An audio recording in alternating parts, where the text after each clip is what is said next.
Comment quelqu'un de sensé, il sait qu'il y a un créateur, son créateur il lui donne rendez-vous 5 fois par jour, comment quelqu'un de sensé il refuse d'aller voir son Seigneur, tabaraka wa ta'ala, alors qu'Allah il te demande de venir, il t'invite pour te récompenser en plus.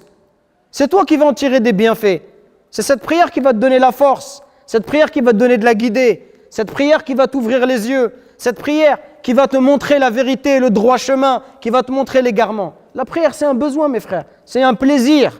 C'est pour ça que le prophète sallam, quand il entendait l'adhan, il voyait, c'était l'heure de l'adhan, il disait à Bilal, Arihna biha ya Bilal, soulage-nous.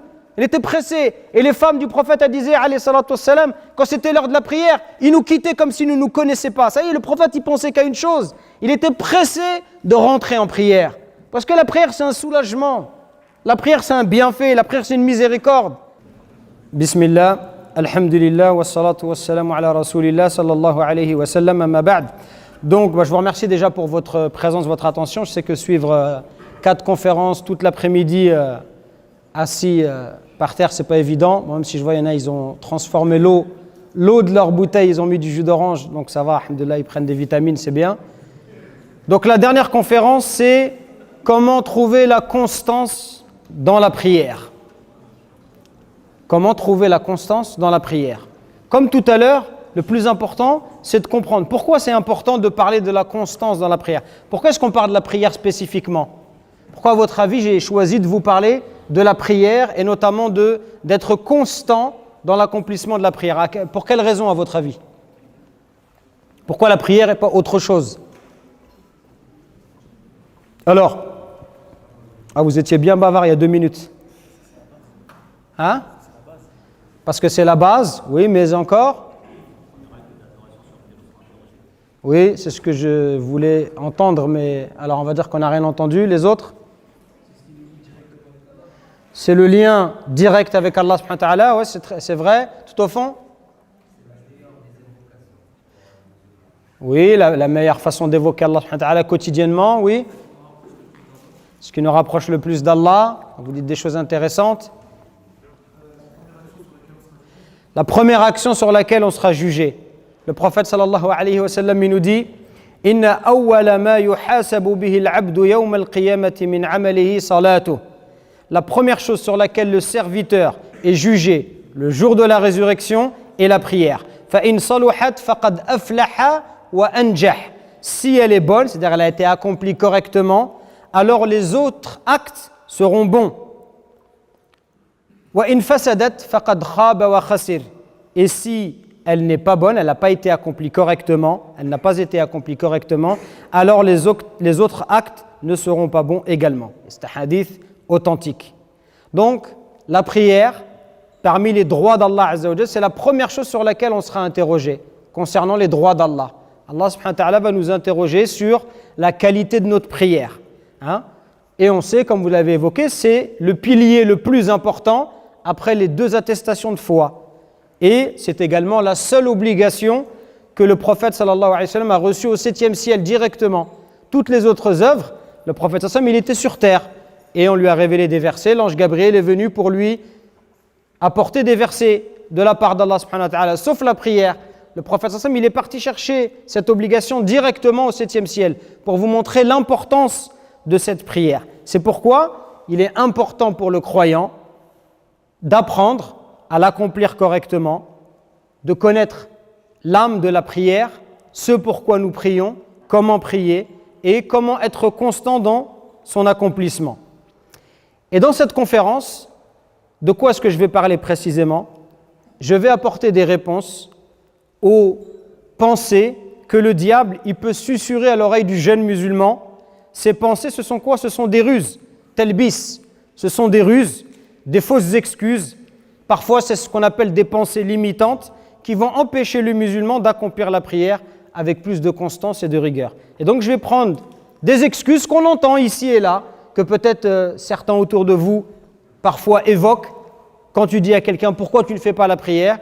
Il y a des excuses comme ça qui reviennent. Par exemple, si je vous demande quelles sont les excuses les plus fréquentes que vous entendez autour de vous ou peut-être même qui vous ont déjà effleuré l'esprit pour ne pas faire la prière.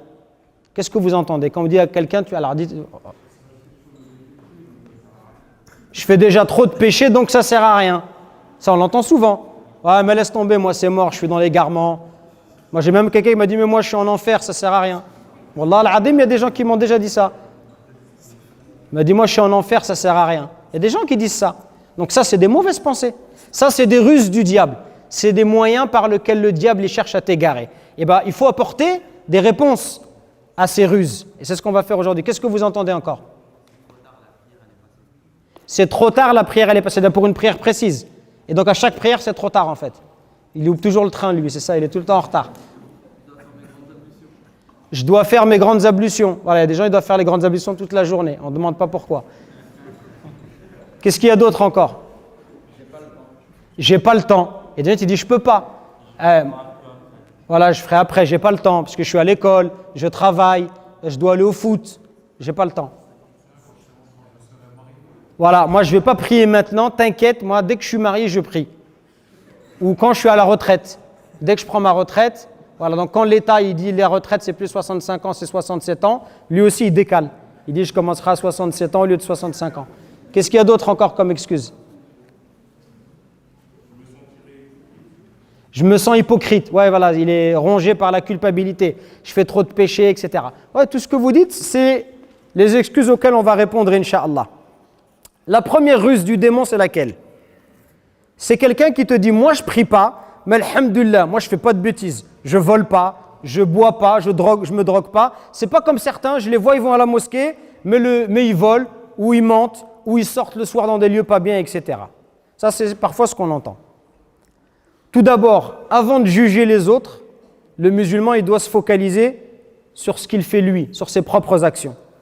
C'est très bien de ne pas voler, de ne pas mentir ou forniquer, mais ça, ce n'est pas une autorisation pour abandonner la prière. Même pire que cela, si on considère le vol, le mensonge et la fornication comme des graves péchés, sache que l'abandon de la prière, c'est plus grave que ça encore. Ne pas faire la prière, c'est pire que de forniquer. Ne pas faire la prière, c'est pire que de voler. C'est plus grave encore. Allah Azza wa Jalla nous dit dans le Coran فَخَلَفَ مِن بَعْدِهِمْ خَلْفٌ أَضَاعُوا الصَّلَاةَ وَاتَّبَعُوا الشَّهَوَاتِ فَسَوْفَ يَلْقَوْنَ غَيًّا. Puis leur succédèrent des générations qui délaissèrent la prière et suivirent leur passion, ils se trouveront en perdition. Et dans le Coran, on a un échange entre les gens du paradis et les gens de l'enfer. Et les gens du paradis ils demandent aux gens de l'enfer Ma salakakum fi saqar. Qu'est-ce qui vous a fait rentrer en enfer? Pourquoi vous êtes en enfer? Quelle est la première raison qu'ils donnent? Ils vont donner plusieurs raisons. La première raison, ils disent quoi? Qalu lam nakum minal musallin. Nous ne faisions pas partie des gens qui faisaient la prière. C'est pour ça qu'on est à Saqar. Saqar, c'est le brasier, c'est un des noms de l'enfer. Afanillah wa iyyakum. Qu'Allah il nous préserve du feu de l'enfer. Dites Amin. Allahumma Amin. Qu'est-ce qui vous a fait rentrer en enfer? Nous ne faisions pas partie de ceux qui faisaient la prière. Donc, notre croyance en un Dieu unique et notre prière, c'est ce qui nous différencie en premier lieu des non-musulmans. Le prophète sallallahu alayhi wa sallam, il nous dit Al-ahdu alladhi baynana wa baynahum as-salat, faman tarakaha faqad kafar. Entre l'homme et la mécréance, il y a l'abandon de la prière. Celui qui la délaisse a mécru, rapporté par l'imam Muslim. Et vous savez que les savants musulmans, c'est une question qui est sujet à débat, ce n'est pas lieu d'aborder ça, mais est-ce que celui qui dit que la prière n'est pas obligatoire chez tous les savants musulmans, ils disent qu'il n'est plus musulman? Celui qui considère que la prière elle n'est pas obligatoire. À l'unanimité des savants musulmans, cette personne-là, elle n'est plus musulmane. Là où les savants divergent, c'est sur le fait que quelqu'un qui ne fait pas la prière par paresse, quelqu'un qui est paresseux, qui est fainéant. Mais une partie des savants musulmans, même non négligeable, considère que celui qui délaisse la prière, pour eux, il n'est pas musulman. Donc ce n'est pas un petit péché. C'est pour vous dire, c'est grave. De ne pas faire la prière, c'est grave. C'est très grave même. Donc si tu te prétends musulman, tu dois te différencier de ce qui fait de nous des gens à part, ce qui nous différencie des non-musulmans, notamment la prière. Tu ne peux pas à chaque fois dire, mais les autres, ils font ceci, ils font cela. Occupe-toi de toi, parce que ce que tu fais, c'est pire que ce que font les autres. La deuxième excuse et la deuxième ruse du démon, c'est de dire, je fais trop de bêtises pour pouvoir prier. Et si je prie, c'est de l'hypocrisie de ma part. Mais c'est promis, dès que j'arrête mes bêtises, Inch'Allah, je me lance dans la prière. Qu'est-ce qu'on peut dire à quelqu'un comme ça? Eh bien, c'est justement parce que tu fais des bêtises que tu as besoin de prier. Et soit dit en passant, qui ne fait pas de bêtises? Est-ce qu'il y a une personne qui ne fait pas de péché? Non? Même l'imam?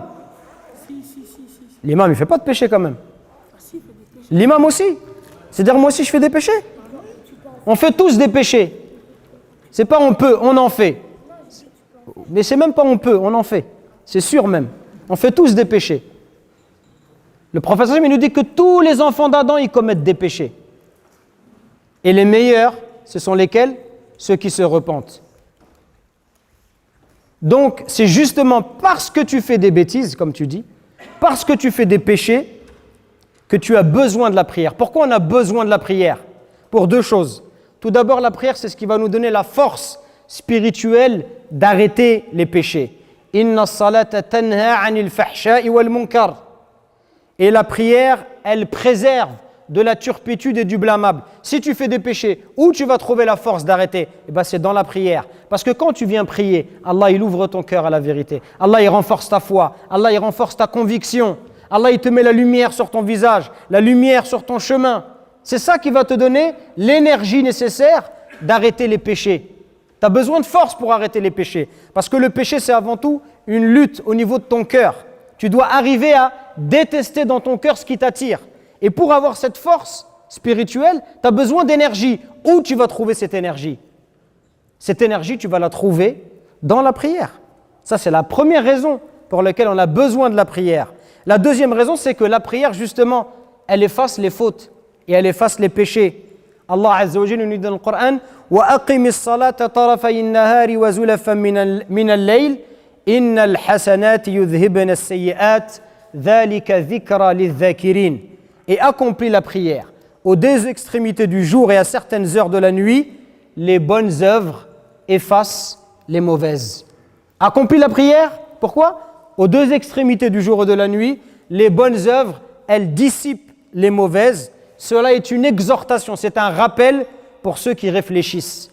Allah il nous invite à réfléchir. C'est justement parce que tu fais des péchés que lorsque tu vas faire la prière, elle va t'aider à effacer une partie de tes péchés. Et le prophète sallallahu alayhi wa sallam, il nous donne un exemple encore plus frappant. Il nous dit: Ara'aytum law anna naharan bi babi ahadikum yaghtasilu minhu kulla yawmin 5 marrat.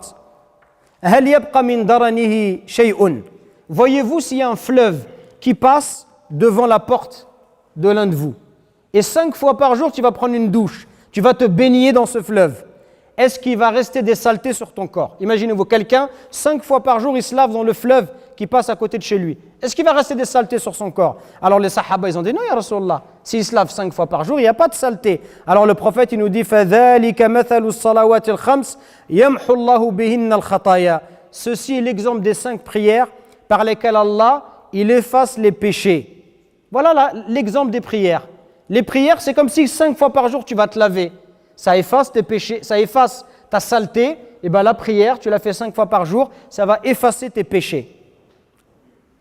Prenons un exemple. Imaginez-vous quelqu'un qui travaille au chantier. En été, quand il fait très très chaud, toute la journée, il a transpiré et il est sale. Il a transpiré, ses affaires, il y a de la boue, etc., de la transpiration. Ou quelqu'un qui est mécanicien, il y a de la graisse, etc. Et il rentre chez lui, il est fatigué, il est tout sale. Et sa femme lui dit: mon chéri, va prendre ta douche. Et imagine, il dit: ben non, je peux pas, je suis trop sale. Qu'est-ce qu'elle va dire, sa femme? Mais je peux pas me laver, je suis trop sale. Vous-même, vous souriez, parce que cette excuse, elle est ridicule. En réalité, quand on réfléchit, elle est ridicule, cette excuse. Si il fait ça tous les soirs, elle va appeler son papa, elle va dire: il faut que tu me sortes de ce souci, ou il faut lui faire une ruqya, ou il a quelque chose qui ne va pas, ce monsieur. Ou imaginez-vous quelqu'un qui a du poids à perdre. Il a du poids à perdre. Barakallahu fik, ahsanallahu ilayk. Vous lui dites: Barakallahu fik, al-akh Rachid, et à tous les bénévoles. Depuis tout à l'heure, je vois, Jazallah khair, il se déplace, il vous rapporte à chacun un verre de thé. Les gens comme ça, il faut lui dire Barakallahu fik, il faut lui faire des du'a. Parce qu'il mérite qu'on leur fasse des du'a, il a nos services. Jazallah khair à lui et à tous les bénévoles et les responsables qui accordent de leur temps pour faire en sorte que tout se passe bien. Qu'Allah il leur mette la baraka dans leur vie, dans leur famille, dans leur santé, dans leurs actions. Allahumma amin. Imaginez-vous quelqu'un il veut perdre du poids. Et tu dis, ça y est, j'en ai assez. Là, franchement, j'ai 10 kilos à perdre, c'est fini. Demain, je commence. Tu commences quoi? Demain, tous les midis grec, tous les soirs pizza. Non, rigolez pas. Double ration de sauce algérienne. Non, ça y est, c'est fini. C'est la même chose. Tu fais des péchés, au lieu d'aller faire ce qui va alléger tes péchés, tu te dis non, je vais continuer. C'est pas logique d'agir comme ça. C'est pas sain d'esprit. Troisième excuse qu'on entend aussi parfois. Je suis trop jeune. Moi, j'ai envie de profiter de ma jeunesse.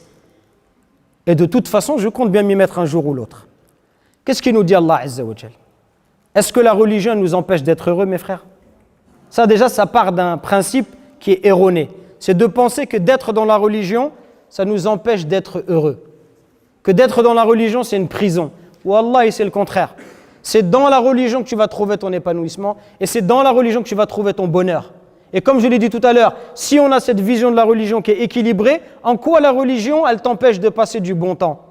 La religion, elle ne t'empêche pas de passer du bon temps. La religion, elle t'empêche de faire du sport. La religion, elle t'empêche d'avoir des amis. La religion, elle t'empêche de voyager. Non, la religion, elle te met un cadre. Tu peux tout faire, dans ce qui est licite, bien sûr, mais avec des valeurs et une éthique. Tu as le droit de faire du sport, mais quand c'est l'heure de la prière, tu fais ta prière. Mais quand tu fais du sport, tu adoptes le comportement du musulman. Tu as le droit de sortir, d'aller au restaurant avec tes amis, mais tu vas manger halal, etc., etc. L'islam ne t'empêche pas de vivre. Et de croire que d'être loin de l'islam, c'est la liberté, au contraire. C'est le fait de suivre ses passions, c'est l'égarement. Et ne crois pas que tu vas revenir quand tu auras décidé de revenir. Puisque plus tu salis ton cœur, plus ça sera difficile de faire pénétrer la lumière.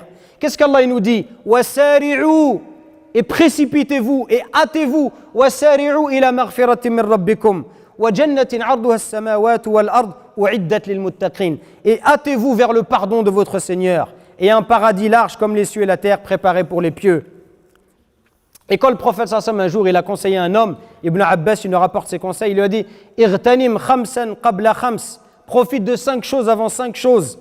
Profite de quoi? Profite Shababika qabla haramik, de ta jeunesse avant ta vieillesse. Wa sihhataka qabla saqamik, de ta santé avant ta maladie. Wa ghinaka qabla faqrik, de ta richesse avant ta pauvreté. Wa faragaka qabla shughlik, de ton temps libre avant que tu sois occupé. Wa hayataka qabla mautik, et de ta vie avant ta mort. C'est ça justement profiter. Ce que j'aimerais que chacun comprenne, c'est justement profiter de ta jeunesse, c'est utiliser cette jeunesse dans le droit chemin. Parce qu'en utilisant ta jeunesse dans le droit chemin, c'est comme ça que tu prépares ton avenir, c'est comme ça que tu prépares ta vieillesse.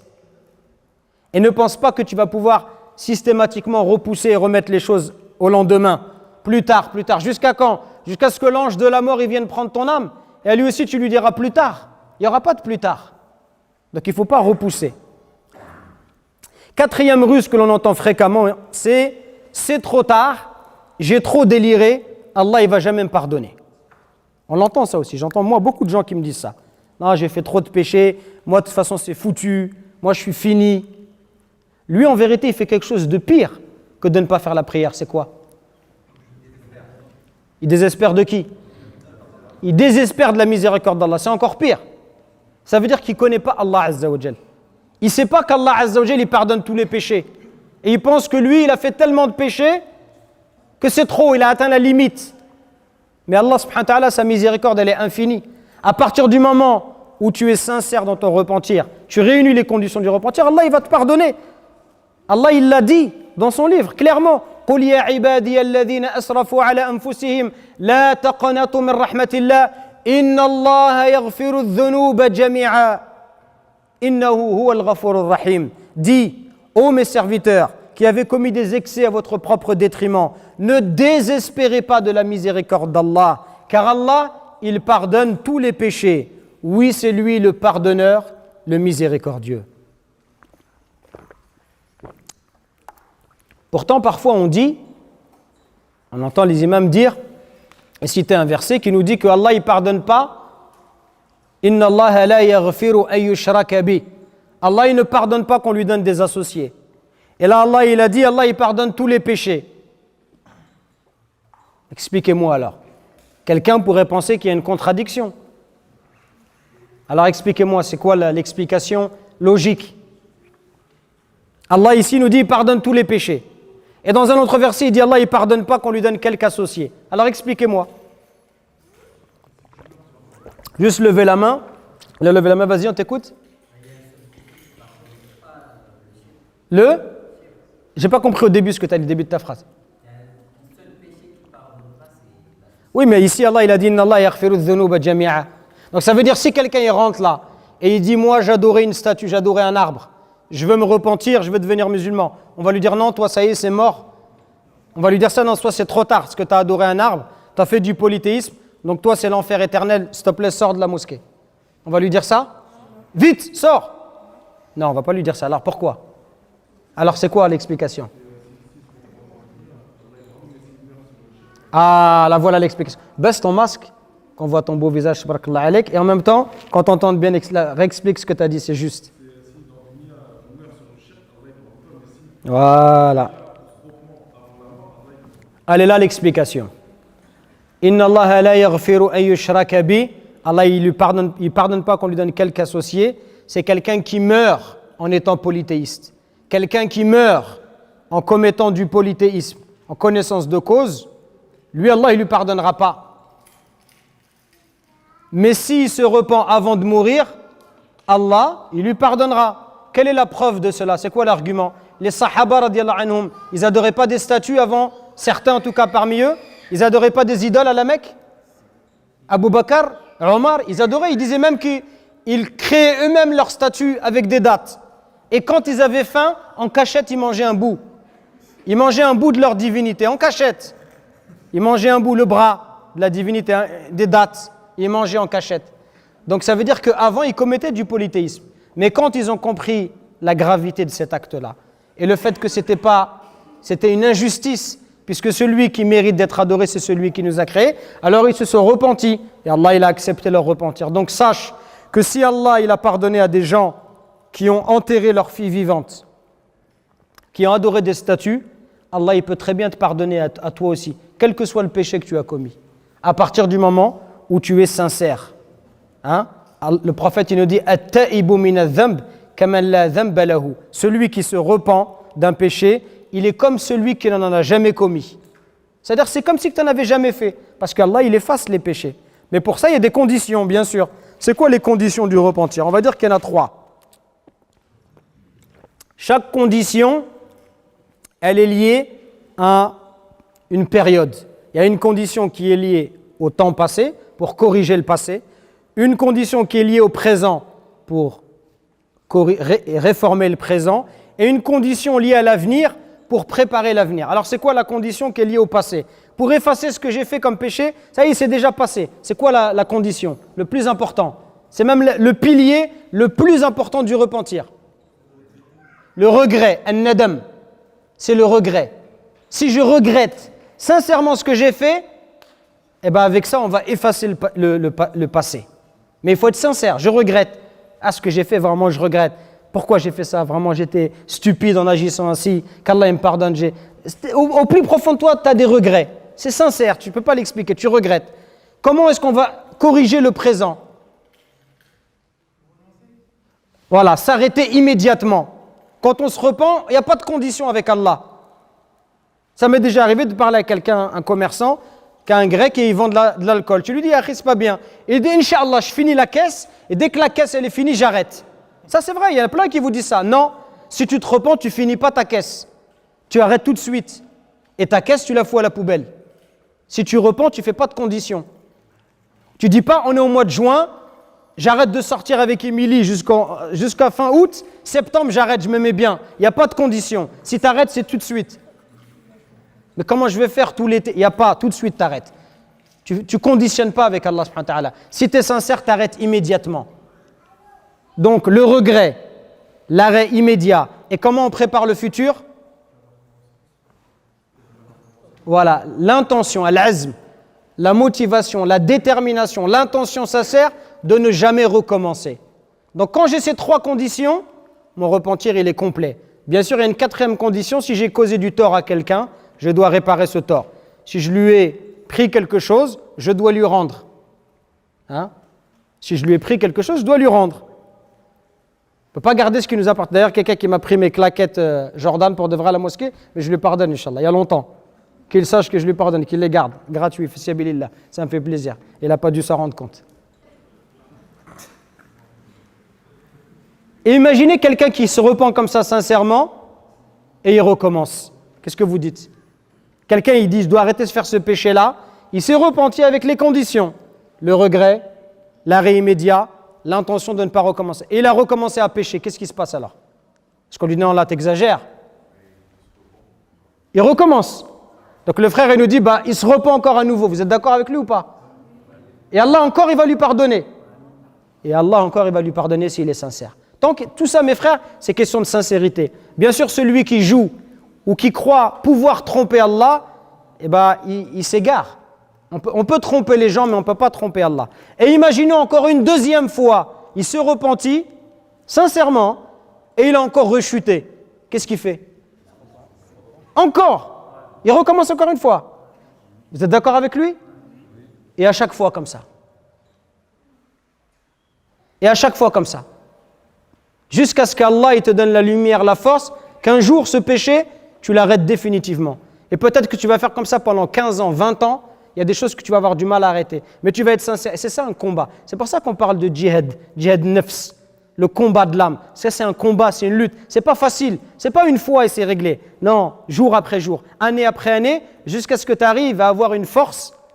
Comme au sport, vous allez à la salle. Au début, vous portez quelque chose, 20 kilos, ça vous paraît lourd. Mais à force, 20 kilos, après vous dites, mais c'est rien. Après 30, 40, 50, et vous augmentez la charge. C'est pareil. La foi aussi, c'est comme ça. On commence petit, et après, on augmente, on augmente. Et dans 20 ans, vous regarderez, vous dites, mais subhanallah, il y a 20 ans, je luttais pour me lever au subh. Maintenant, je me lève tous les subhs, c'est facile.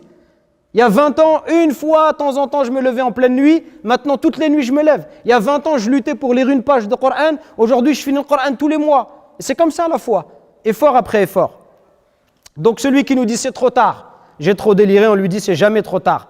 Tant que tu es encore vivant, repens-toi et sache qu'Allah Azza wa Jal, les portes du repentir, elles sont grandes ouvertes. Je t'écoute.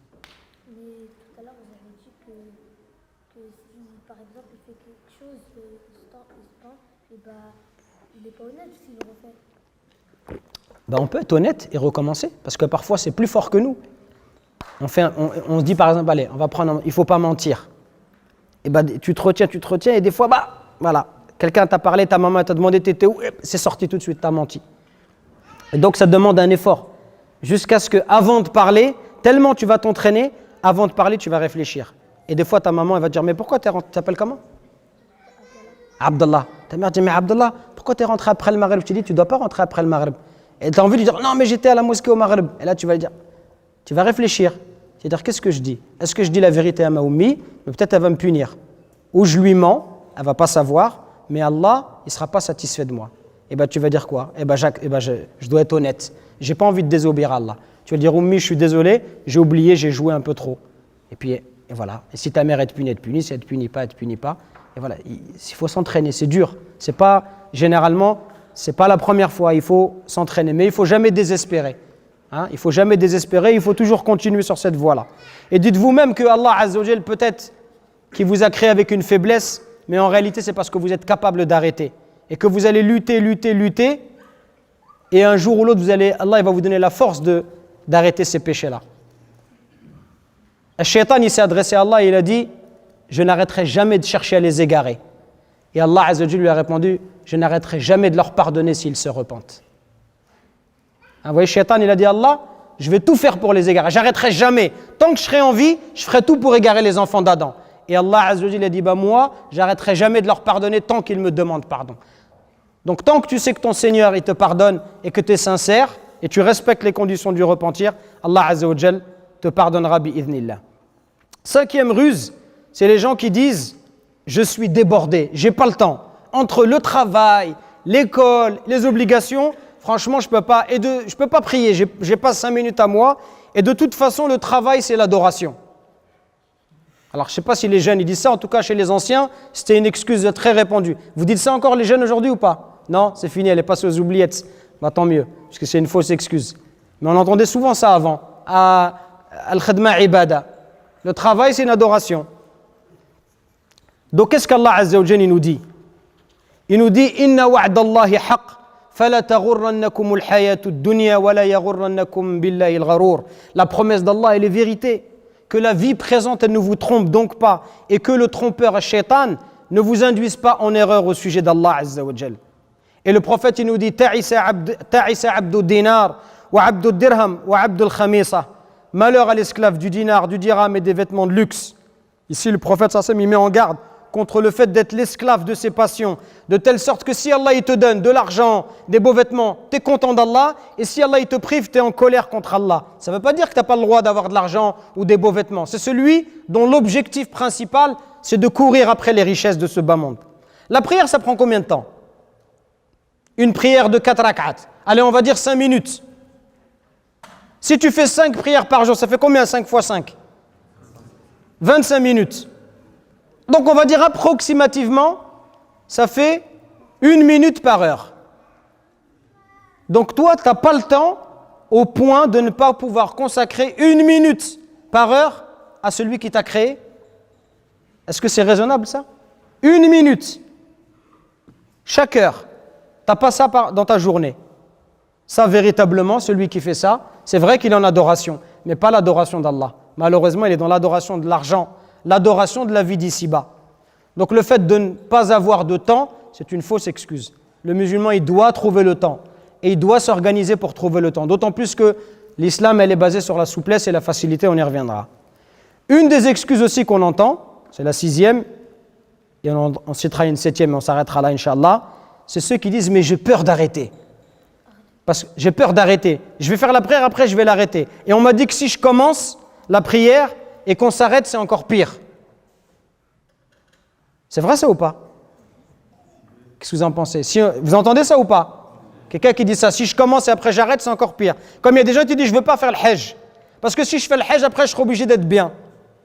Comme si que maintenant il n'est pas obligé d'être bien. Wallah, c'est vrai ce que je veux dire. C'est des vraies choses, des choses qu'on entend. Ça nous paraît ridicule, mais pour la personne qui les prononce, lui il est convaincu du bien fondé de cette excuse. Hein, sans vouloir rabaisser quiconque. C'est des ruses qui pourraient nous traverser l'esprit. Hein. C'est pas honteux de penser ça, c'est normal. C'est le travail du diable. Hein. Le diable, c'est ça son travail. C'est de susurrer des choses à l'esprit des gens. L'idée, c'est pas de se moquer des gens qui pensent ça, mais c'est de leur apporter des arguments. Qu'est-ce qu'Allah Azza wa Jalla nous dit? Allah il nous dit فَمَنْ يَعْمَلْ مِثْقَالَ ذَرَّةٍ خَيْرًا يَرَى. Celui qui fait le bien, qui fait un bien, fût-ce le poids d'un atome, le verra. Donc de dire que celui qui fait la prière et qui l'arrête, il est pire que celui qui n'a jamais commencé, c'est faux. Parce que toi, tu as déjà fait la prière. Vous pensez que c'est pareil? Celui qui s'est jamais prosterné une seule fois dans sa vie pour Allah, il est comparable à celui qui a fait la prière, qui l'a arrêtée, qui l'a reprise, puis qui l'a arrêtée. Vous pensez que c'est la même chose? Ils ont le même rang, ces gens-là? Pas du tout. Celui qui jamais de sa vie, une seule fois, il a prosterné son front, subhanallah al-azim, celui-là, il n'a rien à voir avec celui qui a fait la prière, puis il a arrêté par faiblesse, puis il a repris. Ce n'est pas la même chose. Et le prophète, qu'est-ce qu'il nous dit? Pour nous montrer que chaque bonne action, elle a son importance. Ne méprisez pas vos bonnes œuvres. Ne dites pas ça, c'est rien. Ittaqun nar walaw bi shiqqi tamra. Craignez l'enfer, ne serait-ce qu'en donnant une demi-date. Ça coûte combien une demi-date, mes frères? Une date, ça coûte quelques centimes. Une demi-date, ça vaut rien. Personne ne peut aller dans un magasin et dire coupez-moi une date en deux, je veux une demi-date. Ça ne se vend même pas tellement c'est petit. Ça n'a pas de valeur, ça vaut presque rien, ça vaut quelques centimes. Pourtant, le prophète nous dit craignez l'enfer. Ça veut dire qu'en donnant cette demi-date sincèrement, peut-être que cette demi-date, elle pourra vous protéger du feu de l'enfer. Donc en islam, on considère qu'il n'y a pas de petites actions. Même les petites actions, elles peuvent peser lourd dans la balance. Il y a une femme, le jour de la résurrection, le prophète nous dit parmi les enfants d'Israël, cette femme c'est une prostituée. Vous vous rendez compte, une prostituée. Et Allah, il va la faire rentrer au paradis. Mais qu'est-ce qu'elle a fait comme action? Elle a vu un chien qui était assoiffé. Elle venait de s'abreuver dans un puits et elle a dit ce chien il a soif comme moi j'ai soif. Alors elle a pris sa chaussure par miséricorde. Bien que ce soit une prostituée, ça veut dire c'est une personne qui avait du bien dans son cœur. C'est pour ça qu'il ne faut pas... On juge les actes des gens, mais on ne juge pas les gens. Une femme qui se prostitue, bien sûr qu'on va dire que cet acte-là, il n'est pas bon. La prostitution, c'est une mauvaise chose. Mais ne jugez pas la personne. Vous ne connaissez pas sa vie, vous ne savez pas qui elle est, et peut-être qu'elle va se repentir, elle sera meilleure que vous. Et cette femme-là, elle a vu ce chien, elle a rempli sa chaussure d'eau, elle a donné à boire au chien. Pour cet acte de miséricorde, Allah il lui a pardonné ses péchés. Elle a juste donné à boire à un chien. Donc il n'y a pas de petites actions. Et c'est mieux de commencer, même si c'est difficile, et d'essayer de persévérer. Quand vous avez un bébé qui apprend à marcher, le bébé il va trébucher, il va tomber, oui ou non? Est-ce qu'on lui dit, mais arrête de marcher, tu vas tomber? Est-ce que ça arrive, quelqu'un il a 15 ans et encore il rampe? Il lui dit, bah moi je ne peux pas marcher, mes parents ils m'ont interdit, sinon je vais trébucher. J'ai 17 ans, je ne sais toujours pas marcher. Ça n'arrive pas ça. Un petit qui marche et trébuche, qu'est-ce qu'on fait? On lui dit, allez, recommence. Un petit qui écrit et il dépasse son cahier, il écrit trop gros. On lui dit quoi? Arrête d'écrire. Et il recommence. Toujours dans la vie, on commence comme ça. On commence petit, on se trompe. Quand on commence le sport, on commence par exemple le football, on apprend à faire des passes. Et on ne sait pas les faire, on ne sait pas faire des touches. On patiente. L'entraîneur, il patiente, il t'apprend. Et puis tu en fais 1, 2, 15, 20. Et au bout de 2, 3 ans, après et c'est la même chose pour la prière. Tu vas commencer, peut-être qu'au début, tu vas avoir du mal. Et après, petit à petit, tu vas t'améliorer. Et peut-être que dans 10 ans, 15 ans, ça sera peut-être même toi qui vas faire l'imam. Donc on commence tous petits. C'est normal. Il faut encourager la personne. Enfin, la dernière ruse, c'est celui qui dit, moi j'aimerais bien faire la prière, mais je ne peux pas, j'ai un problème au genou. Ça arrive, vous connaissez ça ou pas? Hein? C'est une excuse, elle est bien. Qu'est-ce que tu lui dirais, toi, les petits là? Qu'est-ce que vous diriez à quelqu'un qui vous dit, moi je vais faire la prière, mais je ne peux pas, j'ai mal au genou? Hein? Voilà, il prie sur une chaise. Voilà, vous avez la solution, c'est pas compliqué. Voilà. Il peut prier assis. S'il dit, je ne peux pas prier assis aussi parce que j'ai trop mal au genou, je ne peux même pas rester assis. Qu'est-ce que vous lui dites alors? Ouais, mais je ne peux pas faire debout, ni assis. Ah, on peut prier allongé? Si, il a raison. Lui dites pas, non, tu as raison.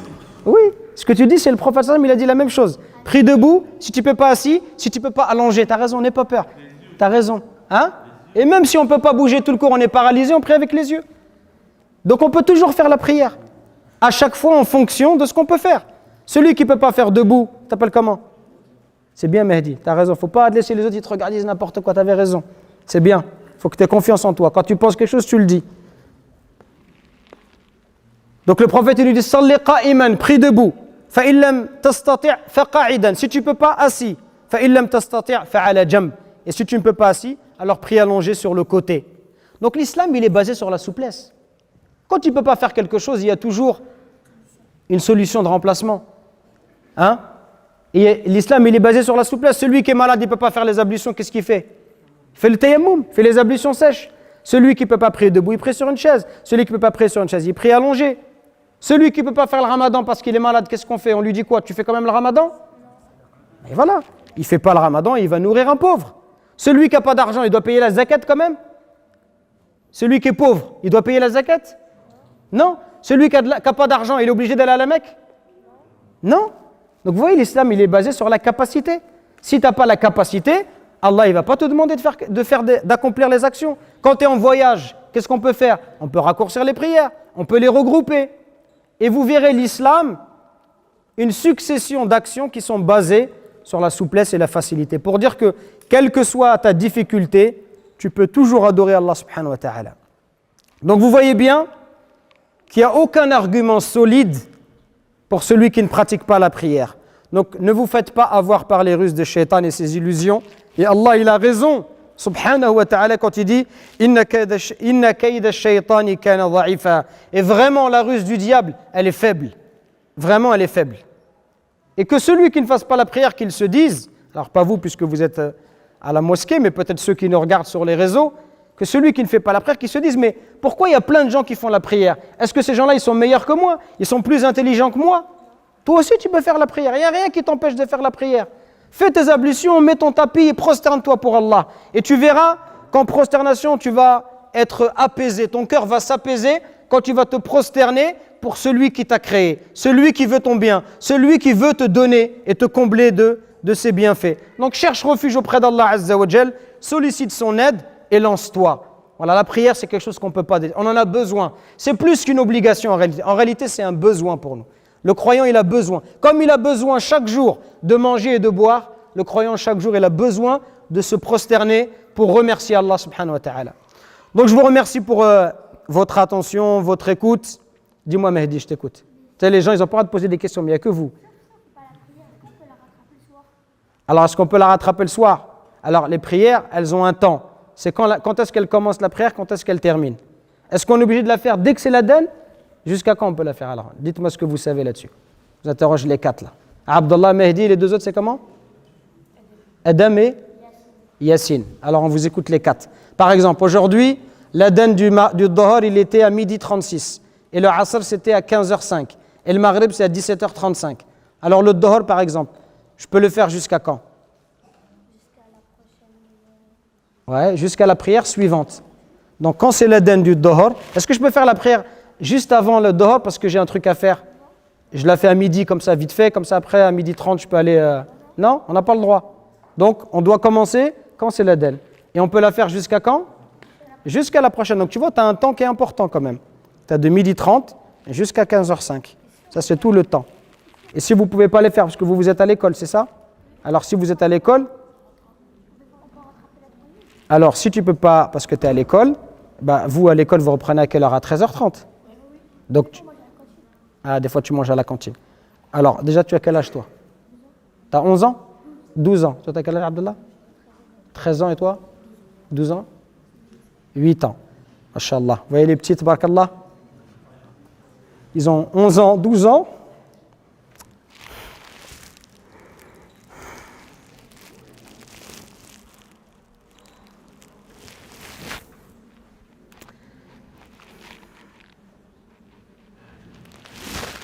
Excusez-moi, mais j'ai des amis qui ont 30 ans, 40 ans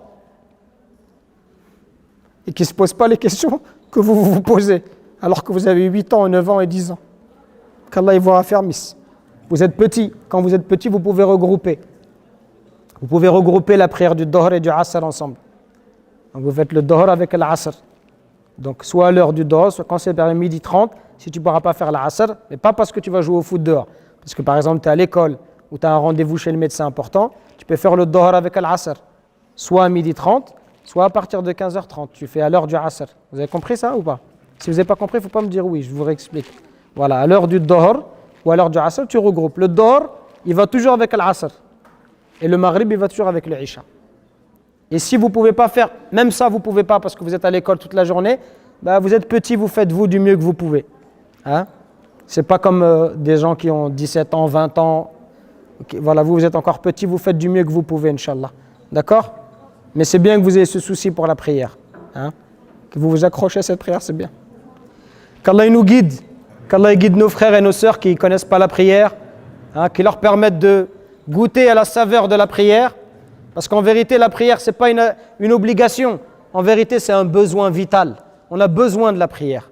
On ne peut pas vivre sans prière. Si on vit sans prière, qu'est-ce qu'on donne à notre âme? Par quoi on va nourrir notre âme? Quand vous avez des problèmes, auprès de qui vous allez vous plaindre? Si ce n'est pas Allah, c'est dans la prière qu'il faut se plaindre. Inna salata tanha anil fahsha'i wal munkar. Allah nous dit entraidez-vous. Wasta'inu bis sabri was salah. Entraidez-vous par la prière et la patience. C'est quand tu as tes problèmes, c'est dans la prière qu'il faut pleurer. Quand tu es en prosternation, c'est Allah qu'il faut demander de l'aide. C'est Allah qu'il faut demander la réussite aux examens, la santé. La prière, c'est un besoin, on a besoin, c'est un rendez-vous avec Allah. Qui ne veut pas rencontrer son Seigneur? Allah, il te donne rendez-vous à 5 reprises. Pourquoi tu refuses les rendez-vous qu'Allah t'a donnés? Comment quelqu'un de sensé, il sait qu'il y a un créateur, son créateur, il lui donne rendez-vous 5 fois par jour, comment quelqu'un de sensé, il refuse d'aller voir son Seigneur? Tabaraka wa ta'ala. Alors qu'Allah, il te demande de venir, il t'invite pour te récompenser en plus. C'est toi qui vas en tirer des bienfaits. C'est cette prière qui va te donner la force. Cette prière qui va te donner de la guidée, cette prière qui va t'ouvrir les yeux, cette prière qui va te montrer la vérité, le droit chemin, qui va te montrer l'égarement. La prière, c'est un besoin, mes frères, c'est un plaisir. C'est pour ça que le prophète sallam, quand il entendait l'adhan, il voyait, c'était l'heure de l'adhan, il disait à Bilal, Arihna biha ya Bilal, soulage-nous.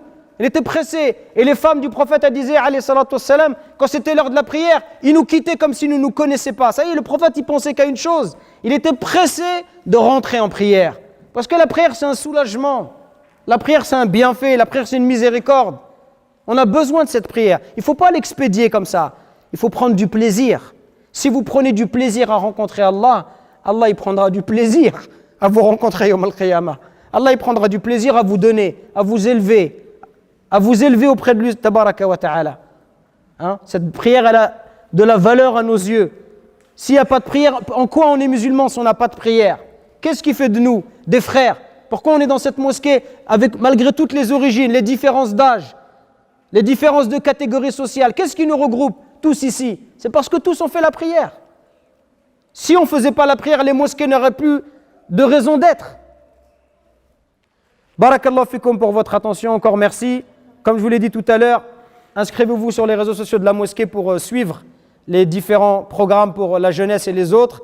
Jazakumullahu khair, qu'Allah vous récompense pour votre présence ici, qu'il vous mette la bénédiction dans vos actions, dans votre manière de comprendre la religion, dans votre santé, dans votre avenir, dans vos mariages, qu'Allah facilite le mariage à ceux qui ne sont pas mariés, qu'Allah permette à nos jeunes sœurs d'avoir des maris pieux, à nos frères d'avoir des sœurs pieuses, qu'ils mettent l'amour dans vos couples, dans vos familles, qu'ils raffermissent vos pas, qu'ils vous guident dans le droit chemin, qu'Allah vous donne la compréhension, la bonne compréhension de la religion, qu'Allah vous donne la connaissance et les bonnes actions, qu'Allah subhanahu wa ta'ala vous permette d'être bon avec vos parents, d'être de bons parents si vous avez vous-même des enfants, qu'Allah azza wa jalla fasse miséricorde à ceux qui vous ont enseigné, à ceux qui vous ont éduqué, qu'Allah récompense toutes les personnes de la mosquée qui ont contribué à la réalisation de ce séminaire, qu'il récompense tous les bénévoles et ceux qui sont venus de loin pour filmer cette conférence, qu'Allah leur donne la santé, les bonnes actions, la bonne compréhension de la religion, qu'Allah vous accorde à tous le paradis, qui vous préserve du feu de l'enfer,